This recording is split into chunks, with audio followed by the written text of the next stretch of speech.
जय भीम नवोदय साथियों, मैं हूं राम लखन और स्वागत है आपका हमारे YouTube channel writing and speech में। तो आते हैं सीधे मुद्दे पर बिना किसी विलंब के। तो पिछले लीडरशिप के 2 वीडियो में परम पूज्य बाबा साहब अम्बेडकर द्वारा जो स्टेटमेंट दिया गया था उसके बारे में बताया गया था, उसी को एक्सप्लेन किया गया था। आज जो उसी के बारे में फिर आज तीसरा जो वीडियो है, जो सूचना है, वीडियो के माध्यम से जो भी जानकारी हम देने जा रहे हैं वो है वही नेतृत्व के बारे में बताया जाएगा जो बाबा साहब अम्बेडकर बता रहे हैं। तो सबसे मुख्य बात ये कि यदि आप हमारे चैनल पर नए हैं तो इसे सब्सक्राइब कर लें, कमेंट करें, शेयर ज़्यादा से ज़्यादा करें, जिससे ज़्यादा से ज़्यादा लोगों तक परम पूज्य बाबा साहब अम्बेडकर द्वारा जो बताया गया है वो सूचनाएं, वो जानकारियां लोगों तक पहुंच सकें और उनमें कुछ चेंज आए जो बाबा साहब चाहते थे। आते हैं सीधे मुद्दे पर कि बाबा साहब अम्बेडकर कहते हैं कि नेतृत्व करने वाला व्यक्ति दूरदर्शी होता है, चिंतनशील होता है, निर्णायक होता है, सलाह दे सकता है, ले सकता है, रचनात्मक गुण उसमें होता है, बहुत सारी चीज़ें उसमें वो बताते हैं। एक चीज़ और दूसरी क्या बताते हैं कि जो दूसरा वर्ग होता है वो अनुसरण करने वाला होता है। तो मतलब ये हुआ कि किसी भी देश में, समाज में, क्षेत्र में, कहीं पर भी देखा जाए तो वो लोग 2 भागों में बटे होते हैं। एक चिंतनशील हो गया, विवेकशील हो गया, क्रिएटिव हो गया, दूरदर्शी हो गया, ये सारे गुणों से वो परिपूर्ण हो जाता है। और दूसरा कौन सा हो गया जिसमें ये सब सारी चीज़ें नहीं पाई जाती, वो सिर्फ अनुसरण करता है। तो इसका मतलब ये हुआ। और यहाँ पर ये भी कह देते हैं कि जो नेतृत्व करने वाले जो लोग हैं, बुद्धिजीवी है, वो एक अकेले भी हो सकता है, उनका कोई समूह भी हो सकता है। ये चीज़ ये दर्शाती कि इनकी संख्या बहुत तो नहीं होती। और एक चीज़ ये भी होती है, कोई सिंगल नेतृत्व करने वाला है अकेली ही किसी भी क्षेत्र में, समाज में, देश में, दुनिया में कहीं पर भी अकेला भी हो सकता है नेतृत्व करने वाला। और हो सकता है वो एक समूह हो जो सभी को हैंडल कर रहा हो, नियंत्रित कर रहा हो। अब एक चीज और आ जाती है, और दूसरा है अनुसरण करने वाला। अब समस्या यहाँ पर यह आती है कि जो नेतृत्व है, लीडरशिप है, उसका कोई एक क्षेत्र तो है नहीं, बहुत सारे क्षेत्र होते हैं। चाहे तो राजनीतिक क्षेत्र को आप ले लीजिए, चाहे सामाजिक क्षेत्र ले लीजिए, राजनीतिक क्षेत्र हो जाएगा, सामाजिक हो गया, आर्थिक हो गया, धार्मिक हो गया और सांस्कृतिक हो गया। मतलब कितने भी क्षेत्र होते हैं राजनीति लीडरशिप के, बहुत सारे एरिया हो। अब जरूरी ये नहीं है कि जो बुद्धिजीवी है वो राजनीतिक नेतृत्व भी कर रहा हो, सामाजिक, धार्मिक, सांस्कृतिक सारे नेतृत्व अकेले ही कर रहा हो, ऐसा नहीं हो सकता है। यह बहुत कम ऐसा देखा गया है। जैसे बाबा साहब अम्बेडकर एक अपवाद के रूप में कहीं 1-2 व्यक्ति आप ऐसे देखेंगे जो हर क्षेत्र में, लगभग बहुत सारे क्षेत्र में नेतृत्व कर रहे होंगे। अब बाबा साहब अम्बेडकर तथागत बुद्ध के बाद शायद वो पहले ऐसे व्यक्ति थे जो हर क्षेत्र में नेतृत्व कर रहे थे, चाहे वो राजनीतिक हो, चाहे सामाजिक हो, चाहे आर्थिक हो, चाहे धार्मिक हो, सांस्कृतिक हो, किसी भी क्षेत्र में हो, हर क्षेत्र में वो बेहतर नेतृत्व कर रहे थे। मतलब लोगों को बेहतर दिशा निर्देशन दे रहे थे। अब एक चीज यहाँ पर आती है कि जो कोई व्यक्ति एक क्षेत्र में, राजनीतिक क्षेत्र में यदि नेतृत्व कर रहा है तो हो सकता है वो धार्मिक क्षेत्र में, सांस्कृतिक क्षेत्र में, आर्थिक क्षेत्र में किसी का अनुसरण करने वाला भी हो सकता है हो। और ये भी हो सकता है कि वो एक से ज़्यादा क्षेत्र में लीडरशिप कर रहा हो और बाकी क्षेत्रों में वो अनुसरण करने वाला हो। अब ये सारी चीज़ें जानने के लिए यदि हम ये चाहते हैं कि हमें जो जहाँ पर हम हैं, देश में हैं या गांव में हैं, या हम किसी देश के स्तर पर सोच रहे हैं, प्रदेश के स्तर पर सोच रहे हैं, जिला के स्तर पर सोच रहे हैं, या तो हमारी सोच ग्रामीण लेवल पर है या हमारी पारिवारिक लेवल पर है, जो हमारी थिंकिंग है या जहाँ तक हम जो कर सकते हैं, जो हमारा लेवल है, या हम सोचें जो हमारे पास साधन संसाधन है, ये किस तरीके से हम सोच रहे हैं नेतृत्व के बारे में, तो उस एरिया को यदि बेहतर बनाना है तो क्या होना चाहिए, लीडरशिप बेहतर होनी चाहिए। क्योंकि सारे संसार में जितनी भी समस्याएं पैदा हुई है, मानवीय समस्याएं, वो नेतृत्व की वजह से हुए, और नेतृत्व की वजह से या नेतृत्व के द्वारा ही वो खत्म भी हुई समस्याएं। ऐसा नहीं है कि लीडरशिप से सिर्फ समस्याएं पैदा होती हैं, लीडरशिप से समस्याएं खत्म भी होती हैं। पूरी दुनिया में जहाँ पर भी क्रांति हुई, कोई ना कोई नेतृत्व करता जब आया, उसने लीड किया, उसने अगुवाई की, फिर लोग उनके पीछे गए जो समस्याओं से ग्रसित थे, जिनको समझ में आ गया था कि हमारे ऊपर शोषण हो रहा है, अत्याचार हो रहा है, उन्होंने उनकी अगुवाई में पीछे काम किया और वो कामयाब हुए, आज़ाद हो गए। या किसी समस्या से ग्रसित हैं लोग किसी देश में, अब कोई व्यक्ति यदि लीड कर रहा है तो उस समस्या से निजात दिला देगा। अब यहाँ पर एक चीज़ जो बाबा साहब अम्बेडकर बताते हैं, वो ये कहते हैं कि जो लीडर है बस यही खतरा पैदा होता है, यदि वह लोक कल्याणकारी है तो भला करेगा, अच्छा काम करेगा, और यदि वह दुष्ट है तो नष्ट करेगा। अब ये चीज़ यदि आम आदमी समझ ले, कौन? ये, क्योंकि लीडरशिप में एक सबसे बड़ी चीज़ जो है, जो हमें समझने लायक है, वो है ताकत, शक्ति। कि इसमें जो शक्ति होती है, वो शक्ति के साधन जो है वो अनुसरण करने वाले लोग ही हैं। कोई आदमी धनवान तो हो सकता है लेकिन शक्तिशाली नहीं हो सकता। कैसे? जब तक कि उसके अनुसरण करने वाले बहुत सारे लोग ना हो जाएं। अब पैसे से वो क्या करेगा? मान लेते हैं वो किसी को पैसा दे कि तुम मेरे साथ चलो, लोग साथ चलने को तैयार नहीं, काम करने को तैयार है, तो क्या करेगा वो? तो इसीलिए यहाँ पर कोई कितना भी ताकतवर जब बनेगा, उसके लिए अनुसरण करने वालों की जरूरत पड़ेगी, और जब अनुसरण करने वाले लोग ही नहीं रहेंगे तो लीडरशिप खत्म। लीडरशिप का मतलब ही है कि कोई ना कोई आपको अनुसरण आपका कर रहा है, कोई ना कोई आपके पीछे है जो चल रहा है। लीडरशिप में और एक बड़ी इंपॉर्टेंट चीज़ है जो समझने लायक है। लीडरशिप में यहाँ दो चीज़ें हमें खास तौर देखते हैं। एक वो जो लीडर ये कहता है कि तुम मेरे पीछे आओ, एक वो है जो कहता है मेरे साथ चलो। अब इन दो चीज़ों में हमें चयन करना है कि हमारे लिए बेहतर कौन होगा। जो ये कहता मेरे साथ चलो वो ज़्यादा अच्छा होगा। क्यों? वो समानता की बात कर रहा है। जो कहता है मेरे पीछे आओ, वो खुद ही लीड करना चाहता है, उसे डर है कि कोई मेरे से आगे ना निकल जाए, उसे अपने नेतृत्व से खतरा पैदा हो रहा है। अब वो सोच रहा है कि यदि मेरे साथ लोग चलेंगे तो हो सकता है कोई रेस में आगे निकल जाए, क्योंकि लीडरशिप में कंपटीशन हमेशा बना रहता है। इसमें कोई किसी को बाधित नहीं कर सकता कि आप इसमें कंपटीशन ना करें, इसलिए वो हमेशा कंपटीशन के क्षेत्र में बना रहता है। एक चीज़ और है, इसमें कोई बाध्यता भी नहीं होती कि यदि आप इस क्षेत्र में ये नेतृत्व करना चाहते हैं तो आपको इतना पढ़ा लिखा होना चाहिए, ये चीज़ें आपके पास होनी चाहिए, ये नहीं होनी चाहिए, इससे कोई लेना देना नहीं होता। इसलिए हर किसी को इस क्षेत्र में जाना बहुत जरूरी है, क्योंकि ये लीडरशिप एक ऐसा क्षेत्र है जिसके बारे में बहुत कम बताया जाता है। अरे भाई ये नेतागिरी चक्कर में कौन पड़े, जबकि ये सबसे अच्छी और सबसे बेहतर चीज़ है। जिन देशों में नेतृत्व बेहतर है उसका कारण यही है कि लोग नेतृत्व के बारे में ज़्यादा जानते हैं, इसीलिए वहाँ रॉन्ग लीडरशिप नहीं हो पाती। अच्छा व्यक्ति ही सिंहासन पर पहुँच पाता है, खराब नहीं पहुँच पाता है। हमारे यहाँ क्या है? हमारे यहाँ आम लोग इसको जानते ही नहीं लीडरशिप क्या है। अब है क्या, हमें करना क्या चाहिए? ये जो एरिया है अनुसरण करने वाला, क्योंकि बाबा साहब अम्बेडकर यही काम कर रहे थे, इन्हीं के लिए काम कर रहे थे। वो ये कहते थे कि ये लोग समझदार बनने चाहिए, ये अंधानुसरण नहीं होना चाहिए या अंधानुकरण नहीं होना चाहिए कि ये किसी के पीछे भी लग जाए, ऐसा नहीं होना चाहिए। अनुसरण करने के लिए यदि किसी भी क्षेत्र में आप अनुसरण कर रहे हैं तो आपको समझ होनी चाहिए कि जिस व्यक्ति के हम साथ चल रहे हैं या जिस व्यक्ति के पीछे हम जा रहे हैं वो सही जगह जा रहा है और हमें सही जगह ले जाएगा। अब यहाँ पर एक चीज़ और है जो खास समझने लायक है, वो ये है कि लीडरशिप या तो कहीं से आप अडॉप्ट कर रहे हैं, मतलब अनुसरण की हुई लीडरशिप है, और ये होती ही है।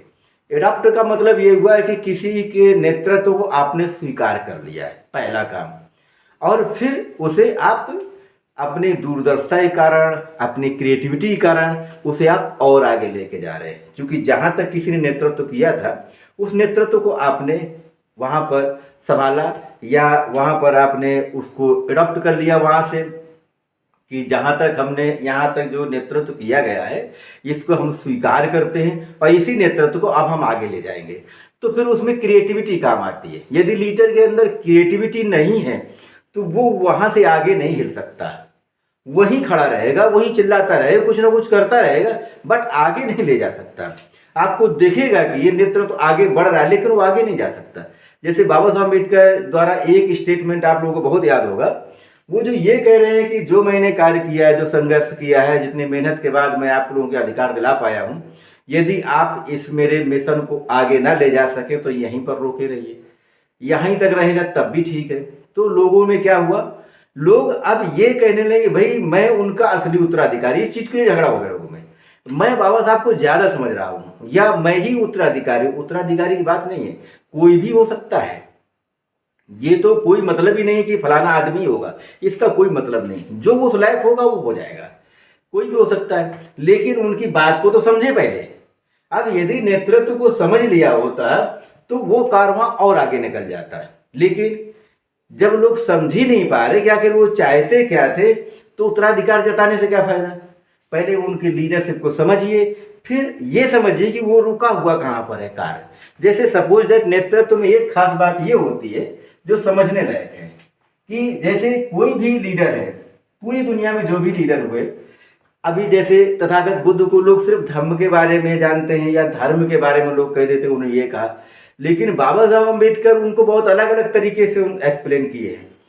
बुद्ध और मार्क्स को पढ़ेंगे तो तथागत बुद्ध का धर्म आर्थिक रूप में लोगों को जागरूक कर रहा है, धार्मिक रूप में कर रहा है, सांस्कृतिक रूप में कर रहा है, सामाजिक रूप से कर रहा है, मतलब वो एक क्रांति थी हर क्षेत्र में।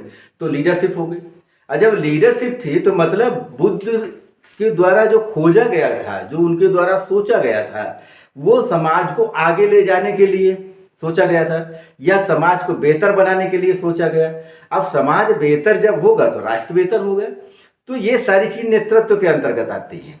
अब बाबा साहब क्या किए, बाबा साहब तथागत बुद्ध के जो लीडरशिप थी, उनका जो नेतृत्व था, उनके द्वारा जो किया गया कार्य था, जिस तरह समाज को आगे ले जाने का तरीका था, उसे बाबा साहब अम्बेडकर स्वीकार कर लिए।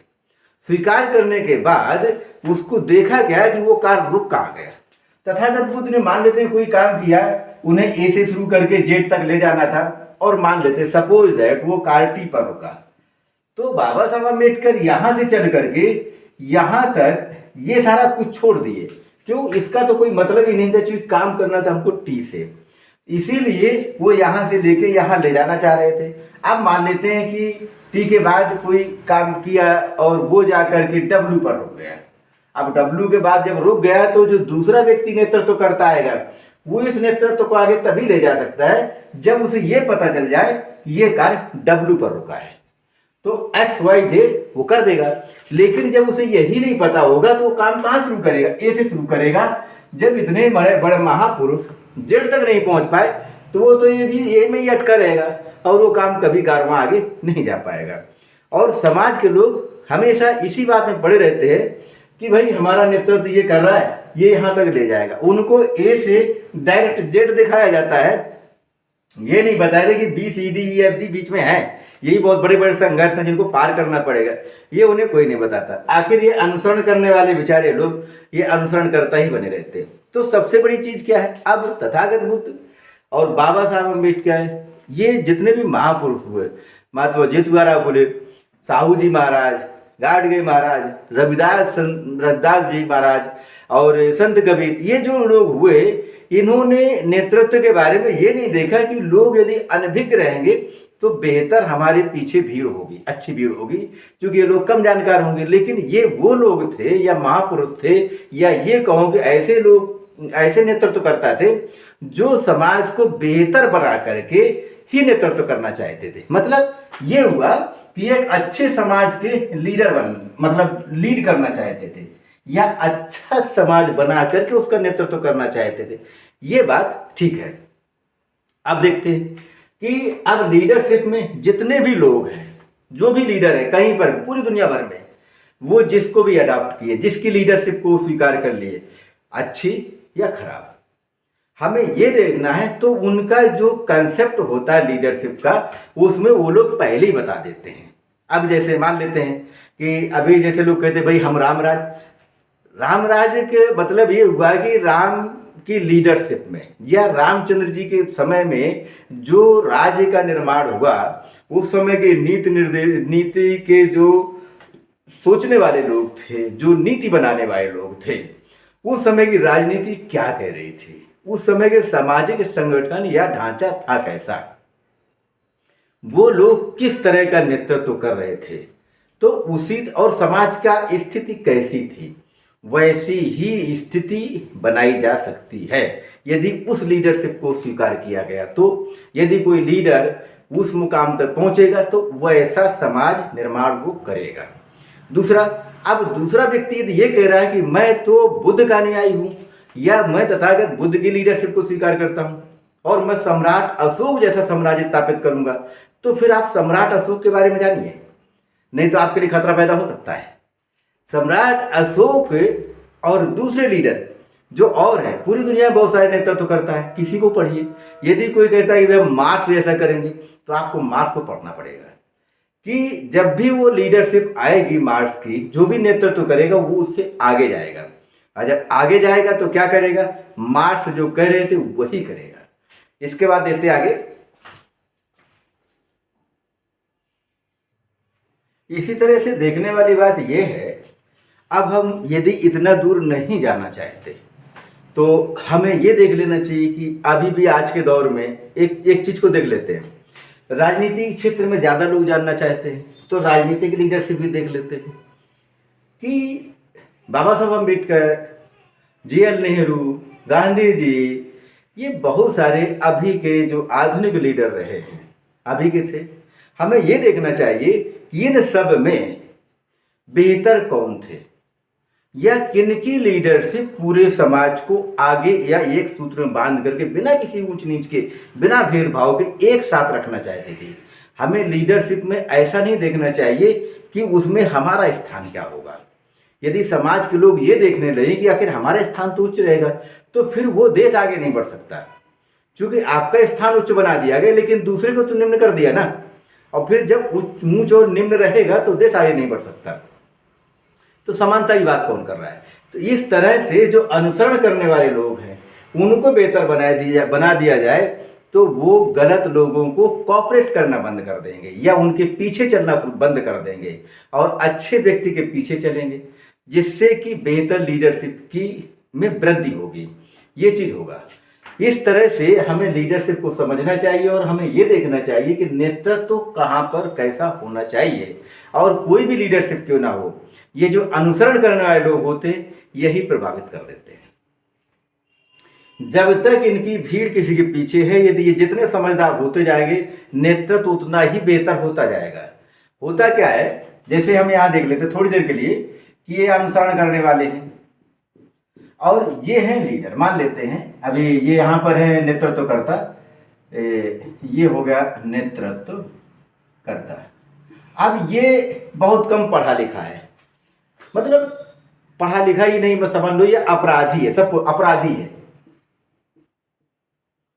और अपराधी होने के बाद भी ये कोई सांसद है।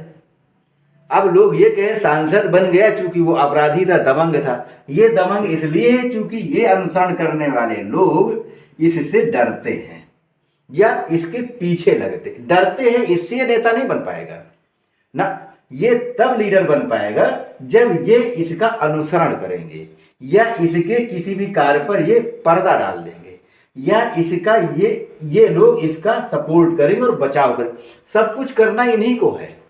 तो यदि ये इसका साथ छोड़ दे तो इसका जो नेतृत्व करना है वो बंद हो जाएगा या ये लीडरशिप कर ही नहीं पाएगा, और यदि करेगा तो बेहतर करेगा, अच्छा करेगा, बुरा नहीं करेगा। इसलिए समाज के निर्माण में इनका भी बहुत बड़ा योगदान होता है, जिसे हम छोड़ देते हैं और इन्हीं को बेहतर बनाने की जिम्मेदारी बाबा साहब अम्बेडकर द्वारा दी गई है हम सब लोगों को, कि हमारा समाज जो कम पढ़ा लिखा है, कम समझदार है, बहुत सारी बातों को नहीं समझता, बहुत जल्दी किसी के झांसे में आ जाता है, उन्हें हम समझदार बनाएं और ये उन्हें समझाएं कि वो किसी के बहकावे में ना आए, वो स्वयं निर्णय लेने में सक्षम हो जाए।